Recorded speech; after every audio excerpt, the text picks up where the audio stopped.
Steve Deace here with another episode of Roar Rant. And what can you say after what the Detroit Lions did on Thursday night? Can we play every week on Thursday night, by the way? But what can you say after what the Detroit Lions did on Thursday night? That seems to be our night to the Green Bay Packers at Lambeau Field.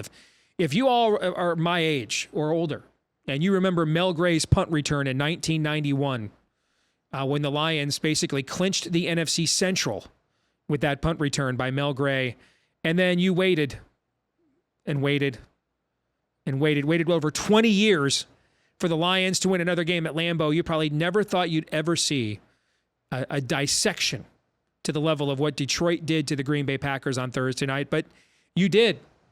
And there weren't any superhuman performances. Aiden Hutchinson didn't have 3 or 4 sacks, and Jared Goff didn't throw for 300 yards, and Barry Sanders didn't run for 200 yards, and Calvin Johnson didn't make 3, you've been mossed catches, and Matt Stafford didn't throw for 500 yards. No gimmicks. There are no gimmicks to this team at all. It's just a very solid football team. And it's a team really, now that J-Mo's coming back, because of course the NFL has decided to shorten his suspension with the new rules if you're betting on other sports other than football. So now that he's back, that one weakness of, okay, who's the guy that takes the top off the defense? That's not there now either. Now, I have no clue how good a routes he'll run, how many balls he'll catch, but the one thing we do know Jameson Williams can do is run fast, okay?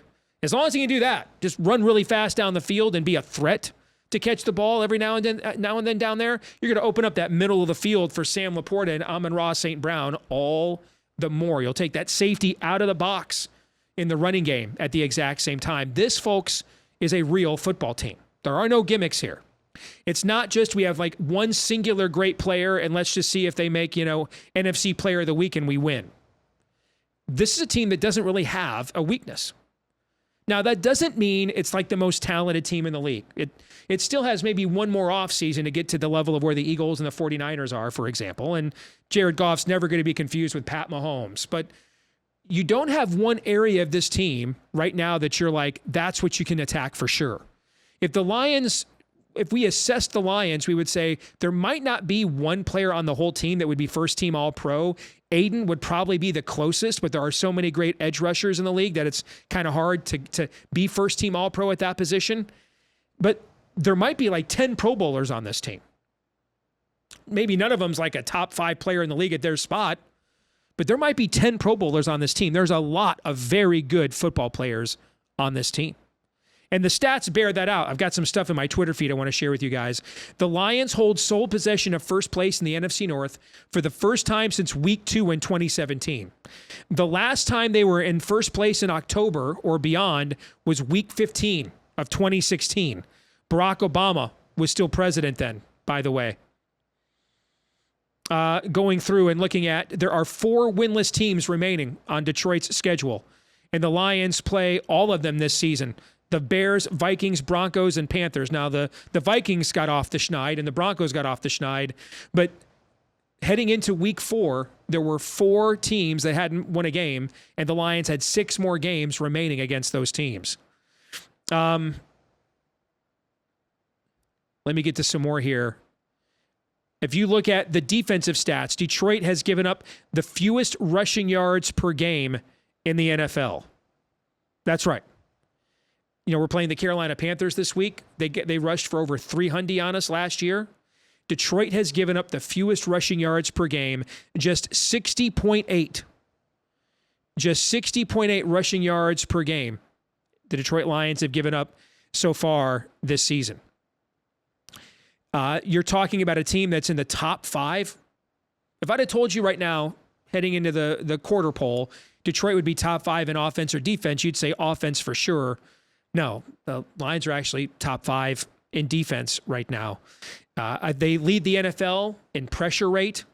They also have one of the lowest blitz percentages in the NFL. I mean, guys, Jared Goff is the second most accurate passer in the league on balls traveling 20 yards or more. I mean, we could go on and on here. This is a very good football team. And I don't know what to do with that information. I mean, we've had good teams. We've had playoff teams, not a lot. But they always, again, were driven by a gimmick. The one year they kind of weren't, 2013, and that team had a tremendous defense, Matt Stafford, pretty loaded team, and got robbed on a pass interference call in Dallas in the playoffs. Other than that, you got to go back to the 90s to find a Detroit team that was this good, this talented, this solid. Dan Campbell's the first Detroit Lions coach in 40 years to win his first 4 games against the Green Bay Packers. Monty Clark was the coach then. Billy Sims was the running back then. This is nuts. What Brad Holmes and Dan Campbell have built is incredible. And you don't, when we've had good starts before, you're kind of like, I just don't know we can keep that going, playing like blank.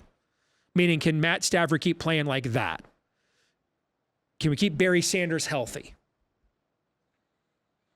The way they're playing, there's multiple ways they can win. They got the longest streak right now in the NFL. 13 consecutive games of scoring at least 20 points. That's the longest streak in the NFL as we speak.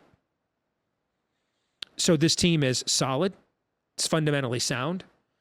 It's built from the outside in. It's got depth. It's hungry. It doesn't have a discernible weakness. It's got Pro Bowl level players at virtually every level of the roster. It's the 4th or 5th youngest roster in the league. It's got some of the most cap space in the league right now, and so you're ready to pay your Amon-Ra St. Browns and Penny Sewells when those contracts come up here. I don't know, man. This is not what we're accustomed to here with the Lions. This is a real franchise. It is not, shifting sand here. This isn't built on sand at all. Solid rock. This is built on a firm foundation. As long as you can keep Jared Goff upright, and hey, Teddy Bridgewater's no slouch as a backup, maybe the best backup quarterback in the league, but they're not going anywhere. They've had a rash of injuries too. And now they've got a lot of guys coming back. So, ain't this fun?